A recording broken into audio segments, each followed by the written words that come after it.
করলো, এরা তো খুব রাগ ত্যাগ করছিল যাওয়ার সময় যে তোমরা যেও না, তোমরা বাড়ি ফিরলে তোমাদেরকে আর আমরা গ্রহণ করবো না, অমুক তমুক বলেছিল। যখনই ওরা ফিরলো তখন ওদের চরম ধরে পড়লো যে তোমরাই পেয়েছো ভগবানের কৃপা, আমরা তো পেলাম না। আমরা যজ্ঞ করে কি করলাম?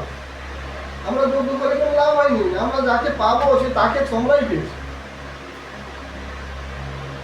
তা রামকৃষ্ণ সেবা তারা দিল। তাহলে যাজ্ঞিক পত্নীগণ ভগবানকে পাইবার জন্য প্রতিবাক্য লঙ্ঘন করিয়াছিল। ভরত মাতৃবাক্য লঙ্ঘন করেছিল। ভরতকে বলেছিল যে আরে তোমার জন্য সিংহাসন রেখেছি, ভরতের মা বললো কই কই, আর রামকে বলে তাড়িয়ে দিছি। ভরত বলল যে এত বড় তুমি পিশাচ, আমার প্রাণকে বের করে দিয়েছো, যে আমার এই দেহটা তুমি সিংহাসন রেখেছো। তুমি যদি মা না হতে তোমাকে হত্যা করতে হবে, তাই মাতৃহত্যা দায় করে দাও, তাই তোমাকে হত্যা করলাম না। আমার ভগবানকে মনে পাঠিয়ে দিয়েছো, আমি আনতে যাবো। তখন কৈকেয়ীর জ্ঞান হলো যে আমি কার জন্য কি করলাম।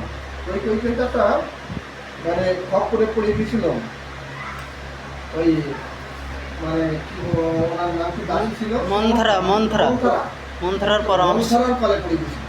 মন্থরা এমন মন্ত্র দিয়েছিল, সেই খপ করে পড়ে ভগবানকে বলতে তাড়িয়ে দিয়েছিল।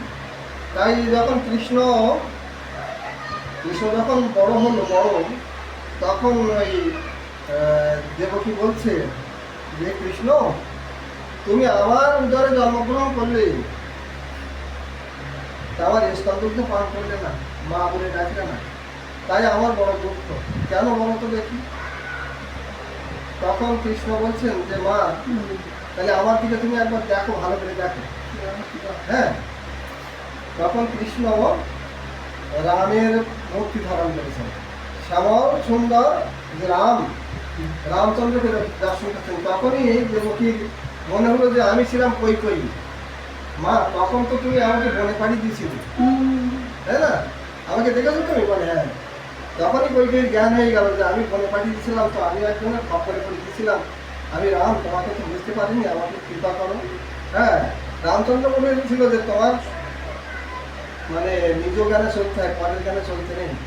হ্যাঁ, তাই তোমার নিজ জ্ঞান তো ছিল, তা তুমি কেন পরের জ্ঞানে চললে? একদম দাসী তোমাকে বলবে সেই কথা তুমি শুনবে? তোমার নিজস্ব জ্ঞানকে প্রয়োগ করতে পারোনি,